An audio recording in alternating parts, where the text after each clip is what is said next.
Friends, how you doing this morning?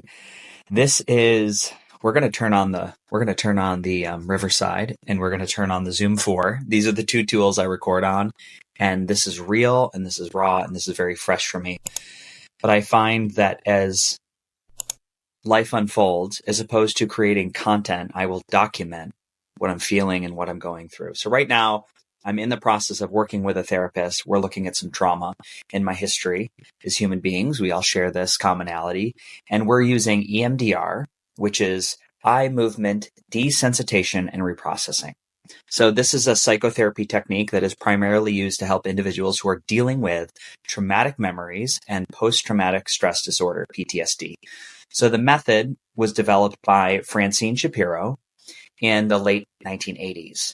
And EMDR is based on the idea that negative thoughts or feelings and behaviors are the result of an unprocessed memory. So the process involves me recalling a very distressful event while simultaneously experiencing a bilateral stimulation. This is typically side-to-side eye movements guided by a therapist. And the bilateral stimulation is believed to mimic the psychological state of rapid eye movement, REM, in sleep, which is associated with processing and integrating memories. There's a lot to unpack there. So I would like to just say that at home, what's happening is I am creating a memory and I am watching a screen in which a ball is bouncing left to right. And I'm tracking this with my eyes while I'm allowing my body to unravel what feels like an unraveling of a memory. I'm getting cues and prompts from a therapist. We're working through these memories in a safe way.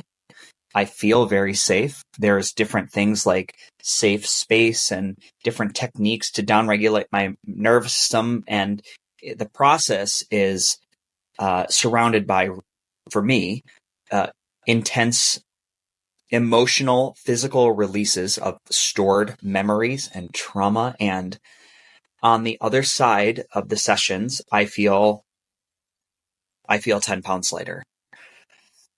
It's incredible. And I want to do a whole podcast on EMDR, and that's not why I wanted to record today.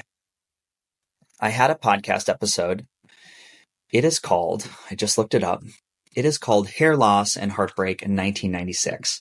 So this was a podcast in which I walked through what it was like to lose my hair at 18, to start losing my hair at 18. And I want to frame this for the listeners at home. I will often do solo episodes. I'll walk through the experience of chemotherapy or donating sperm before chemotherapy or some of the surgeries I've done. And it's been an incredibly cathartic experience for me to go through and write out what happened and then to actually read it out loud to myself. That's been very healing. So I assumed that I had worked through these.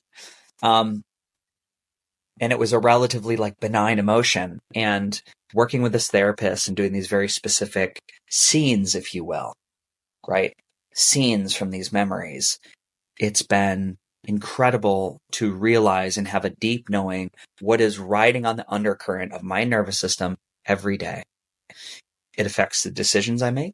It affects the relationships I've had. It affects the way in which I respond to people. It affects how effective I am at doing what I do. I think one of the most incredible things are that my pain has driven my purpose in a beautiful way. And in spite of cancer and Lyme and debilitating pain and all these surgeries, I've managed to navigate my way through the world and still do good.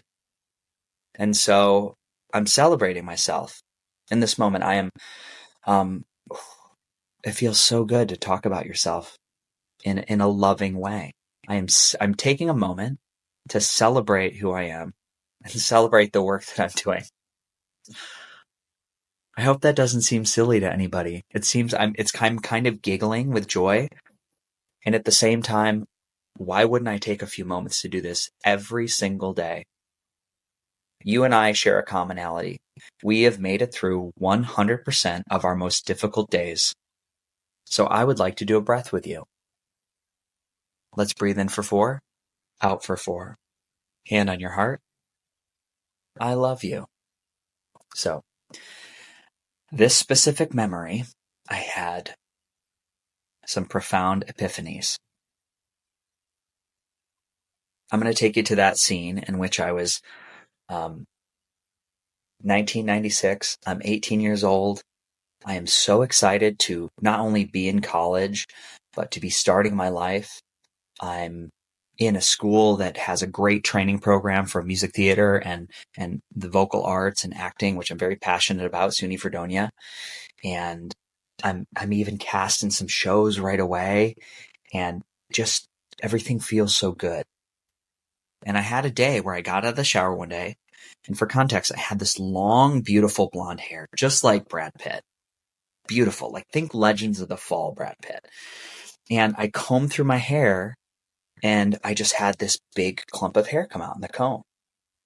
And it was a moment of shock and trauma and fear. And if you want to listen to the whole episode, which I won't go into, you should. It's hair loss. What is it?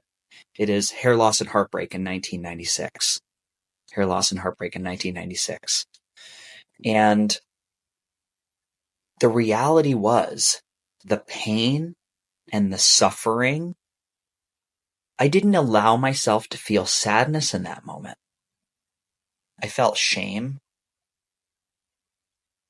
I was filled with fear, and a lot of self-loathing came up in re-examining this memory through EMDR.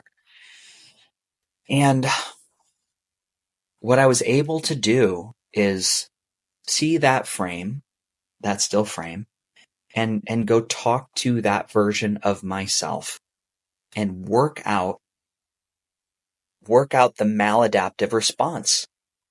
It was incredible.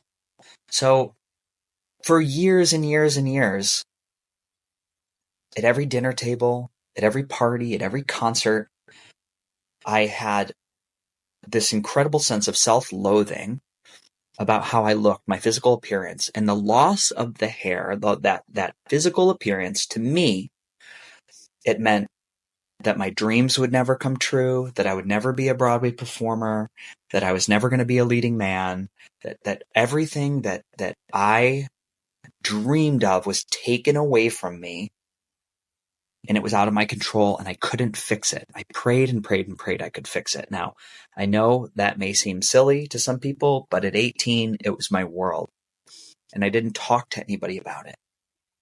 I didn't reach out for help. I just held the shame in my tissues. That was 18 years old. At 21 years old, I woke up one morning with full body rheumatoid arthritis and pain. And at 26 years old, I was diagnosed with cancer. In this EMDR therapy, I felt the weight, and I felt the suffering, and I felt the pain, and I knew beyond a shadow of a doubt that my body had parked those feelings in my tissue. And that's why I struggled with chronic illness. That's why I got cancer.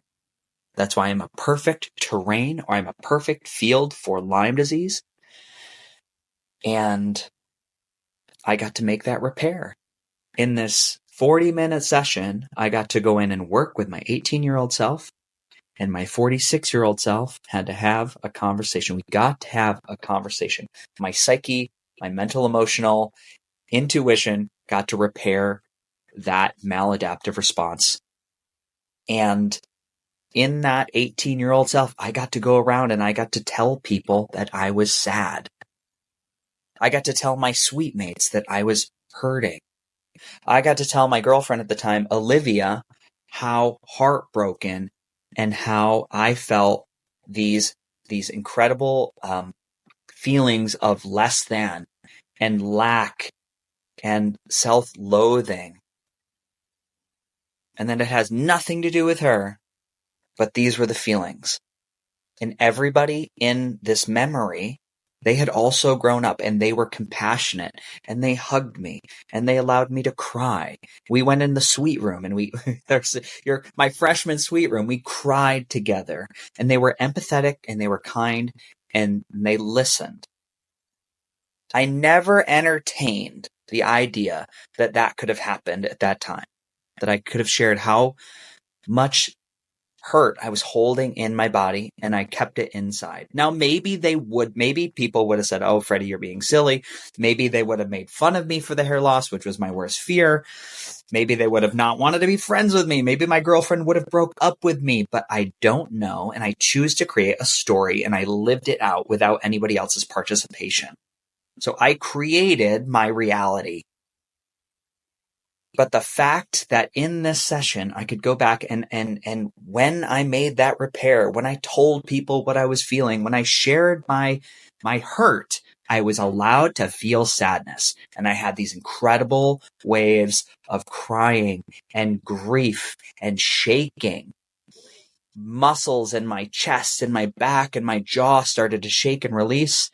And then through a safe process of stepping down and continuing the conversation with Freddie's 18-year-old self and my 46-year-old self, I integrated those two bodies, and the memory doesn't hold the same charge.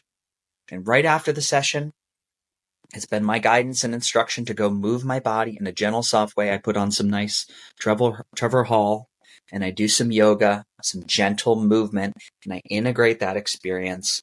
And I'm telling you, I stepped outside, and the colors are different. I stepped outside and the sunshine hit my arm, and there was a deep warming, and I was like, have I ever felt the sun in that way? Everything changed in 45 minutes, and this continues to be my experience. So A, I love to share. B, I had this incredible epiphany that 18-year-old self that thought he was robbed of his dreams and his goals and everything that was beautiful that he wanted. My 46-year-old self got to tell him, "Freddie, you were in the Broadway tour of Phantom of the Opera. Freddie, you've started a hit podcast. You have almost 200 episodes. Freddie, you speak all over the world, and so many people have reached out to you and said thank you for what you do. You've inspired me. I'm a better human being because of me hearing your message. Freddie, you've moved through metastatic cancer, Lyme disease. You're incredibly on a level of incredible functionality. You have an amazing job. You're surrounded with amazing friends. You've had incredible relationships. You've traveled the world, and the 18-year-old, again, he was crying with joy because the things I got to tell him, they were beyond anything he could have imagined. It was such a beautiful experience. And I wish for you the deburdening or the letting go of what you carry around. So I think I'm complete. I hope this finds you well. I hope you are finding a way to move through life with ease and grace and calling in these learning experiences with that timbre. Lessons from the universe with ease and grace. I love you so much. This is the Beautifully Broken podcast. I'll speak with you soon. Bye.